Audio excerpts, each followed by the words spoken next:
रोज़ शब तुझी अथम इंतज़ार ही है हबीब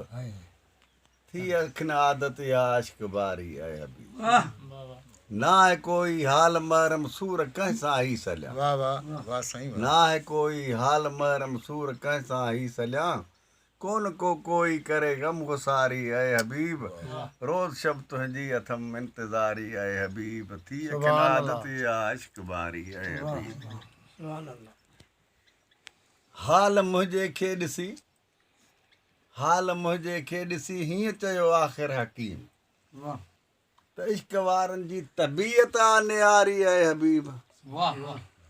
हाल मुझे खे ॾिसी हीअं चयो आख़िर हकीम त इश्क वारनि जी तबीयत आहे नियारी आहे हबीब रोज़ शब तुंहिंजी अथम इंतज़ारी आहे हबीब वाह सही वाह हा आसरो ईंदे अथम महबूब तूं अॻु मौत खां इहो आसरो आहे आसरो ईंदे अथम महबूब तूं अॻु मौत खां यादि पियो तोखे कंसि उमिरि सारी ऐं हबीब रोज़ शब तुंहिंजी अथम इंतज़ारी आख़िरी मिसरा में थो चए मुंहिंजे सारण या न सारण जी ख़बर तोखे वली मुंहिंजे सारण या न सारण जी ख़बर तोखे वली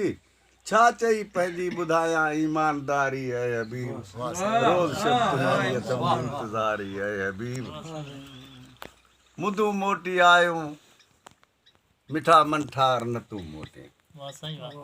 मुदूं मोटी वरी आयूं मिठा मन ठार न तूं मोटे सॼो वियो साल सारींदे सजण सरकार न तूं मोटे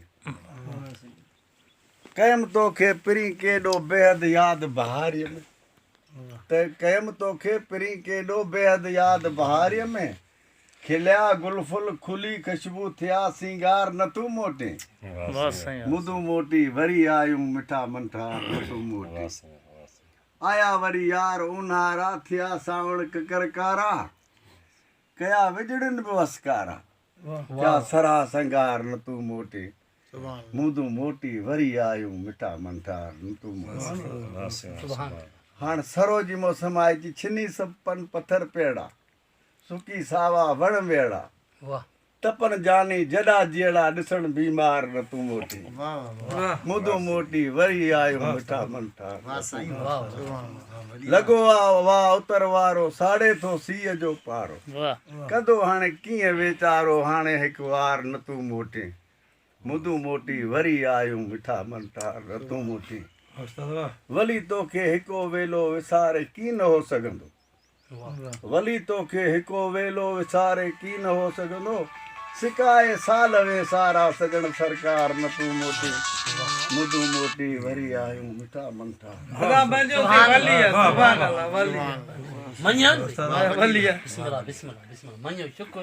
कबूल त कयो